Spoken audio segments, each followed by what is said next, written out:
इस तालाब में आज भी कैद है लाल नागिन। तालाब से आवाज़ देकर लोगों को पास बुलाती है ये लाल नागिन।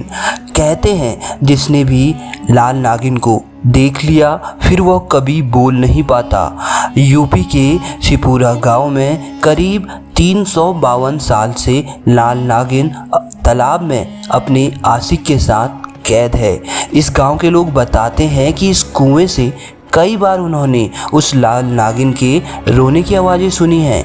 तो कई बार उस नागिन ने उस तालाब से होते हुए गुजर रहे लोगों को मदद के लिए अपने पास बुलाने की भी कई बार कोशिश करी है।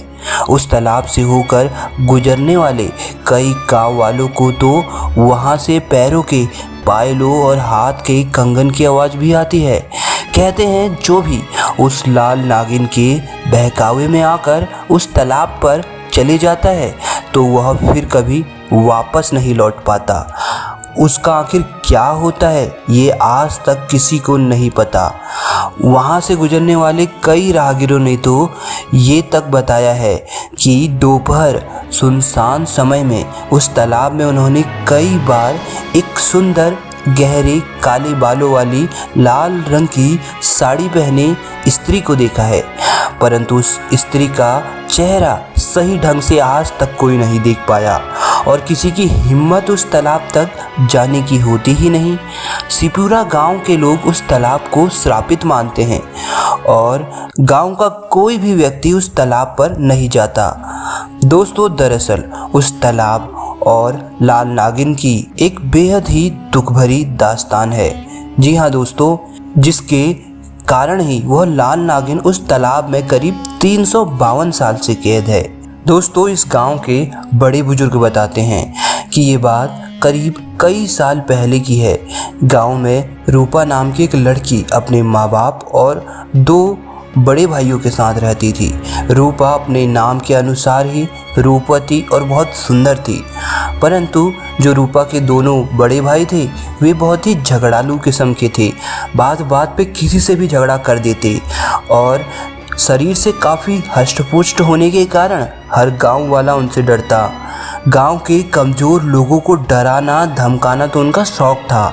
रूपा के बड़े भाइयों के कारण ही कोई भी गांव का लड़का रूपा को छेड़ना तो दूर उसके पास से गुजरने से भी डरता था। रूपा अक्सर अपनी सहेलियों के साथ बकरी चराने पास के जंगल जाया करती। उसी जंगल में एक दिव्य नाग का वास था। वह बड़ा मायावी था, अनेक शक्तियों का मालिक था, जिसके दम पर वह नाग से मनुष्य बन सकता था और मनुष्य से नाग पलक झपकते ही। एक दिन उस नाग ने जंगल में कुछ लड़कियों की बहुत ज़ोर से हंसने की आवाज़ सुनी तो उसका ध्यान उन आवाज़ों की तरफ गया। जैसे ही नाग ने उन लड़कियों के बीच रूपा को देखा तो वह रूपा के चेहरे को देख उस पर आकर्षित हो गया। उसे उसी समय रूपा से प्यार हो गया था। अब तो वह नाग रोज जब भी रूपा सहेलियों के साथ जंगल आती तो उसे निहारा करता, परंतु उसकी कभी ये हिम्मत नहीं हो पाई कि वह रूपा के सामने जा पाए। ऐसा करीब कई महीनों तक चलता रहा, परंतु एक बार ऐसा हुआ कि उस गांव में बहुत भयंकर बारिश हुई, जिस कारण रूपा जंगल नहीं जा पाई। कई हफ्तों तक लगातार बारिश होती रही, जिसके कारण वह नाग रूपा को देख ही नहीं पाया, जिस कारण वह बहुत दुखी रहने लगा। भारी बारिश के कारण जंगल से होकर गुजरने वाली नदी भी पानी से काफ़ी भर गई थी। जब बारिश रुकी तो रूपा फिर से अपनी सहेलियों के साथ उस जंगल की तरफ गई और इसी का तो वह नाग कई दिनों से इंतजार कर रहा था। रूपा का चेहरा देख वह नाग खुशी से फूला नहीं समा रहा था। बारिश के कारण जंगल के रास्ते में कई जगह काई जमा हो गई थी। अपने सहेलियों के साथ घूमते घूमते रूपा नदी के पास जा चुकी थी कि तभी अचानक रूपा का पैर खराब रास्ते के कारण फिसल जाता है और वह खुद को संभाल ही नहीं पाती तथा नदी में गिर जाती है। नदी का बहाव काफ़ी तेज़ था और वो तेज़ी से पानी में डूबी जा रही थी।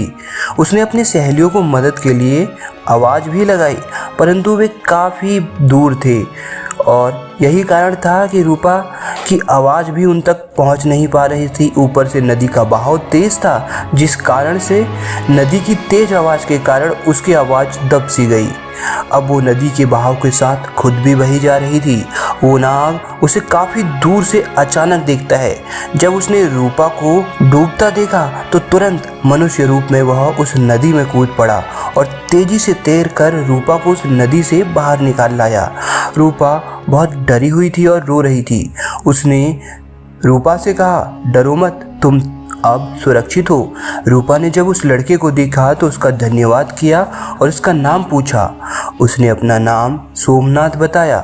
रूपा बोली, सोमनाथ, अगर तुम ना होते तो आज मैं शायद ही जिंदा होती। मुझे समझ नहीं आ रहा कि मैं कैसे आपका शुक्रिया अदा करूं। इस पर सोमनाथ बोला कि अगर तुम चाहो तो मैं क्या तुम्हारा दोस्त बन सकता हूं। रूपा ने तुरंत हाँ कर दी। अब तो वो रोज दिन के समय जंगल और गांव के बीच बने तालाब वाली जगहों पर अकेले मिला करते। रूपा तालाब के पास पहुंच जब भी सोमनाथ का नाम लेती तो वो अचानक उसके सामने आ जाता। दोनों की दोस्ती धीरे धीरे एक नया रूप लेने लगी और रूपा को भी सोमनाथ से प्यार हो गया। दोनों जब भी एक दूसरे के साथ होते तो समय कब बीत जाता पता ही नहीं लगता।